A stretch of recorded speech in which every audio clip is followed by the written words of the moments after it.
আজকের যে ভায়োলেন্স যেটা হচ্ছে সেই ভায়োলেন্সের পেছনে কারা দায়ী, তৃতীয় শক্তি দায়ী কিনা, কোনো রাষ্ট্র বহির্বিশ্বের কোনো রাষ্ট্র দায়ী কিনা, বহির্বিশ্বের কোনো সংগঠন দায়ী কিনা, সব কিছু প্রকাশ্যে আনা হোক।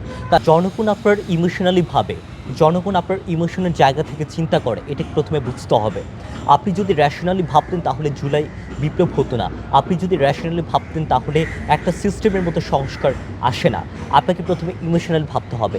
এখন সেই জায়গা থেকে জনগণের যার যার পার্সপেক্টিভ তার এখন সেই জায়গা থেকে যদি আপনার প্রশাসন যদি হঠকারী কোনো সিদ্ধান্ত নেয়, যদি প্রশাসন আপনার দমন নিপীড়নের দিকে যায়, পরিস্থিতি মোকাবেলা করার জন্য হলেও, পরিস্থিতির ভালো করার জন্য হলেও, তাও আপনার কিছুটা সফট কিছু ওয়েতে যেতে হবে। কথা হচ্ছে এটা, কারণ জনগণকে দমন নিপীড়নের করার আগে আপনার জনগণকে শান্ত করার কোনো ওয়ে আছে কিনা সেটা প্রশাসনকে ভাবতে হবে। প্রথম কথা হচ্ছে এটা। এবং দ্বিতীয় কথা হচ্ছে, আমি 4 দিন আগে আমি প্রশাসনকে অনুরোধ জানিয়েছি যে আপনারা প্লিজ অ্যাকশন নেন, যে কীভাবে এইটার সমাধান করা যায়। আপনার দ্রুততম সময়ের মধ্যে ধর্ষকদের আপনারা ইয়েতে নিয়ে আসেন, আপনারা আটক করেন, আপনারা খুঁজে বের করেন। এটা যদি হতো তাহলে আজকে এত দূর আপনার গড়াতো না।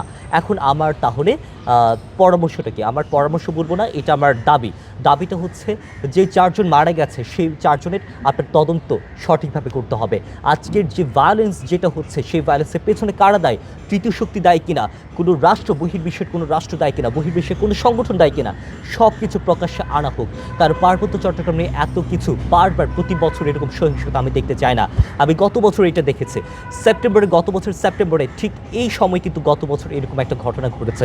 অনেক চাকমা নামের অনেক চাকমা সহ অনেকে কিন্তু আপনার হত্যার শিকার হয়েছে। কেন হয়েছে এগুলো তদন্ত আমরা আজ জানি না। এই তদন্ত করার না ফলে আপনার রামুর যে ট্র্যাজেডি সেগুলো আপনার সঠিক বিচার না হওয়ার ফলে আজকে এগুলো ঘটছে। যারা দুষ্কৃতিকারী আছে, যারা তৃতীয় শক্তি আছে, তারা এগুলো করার সাহস পাচ্ছে। আমি মনে করি আপনার প্রশাসনের উচিত খোলাখুলিভাবে এই সমস্যাগুলো কেন হচ্ছে, এগুলো প্রিপ্ল্যান্ড কিনা, সব কিছু খোলাখুলিভাবে প্রকাশ করা হোক।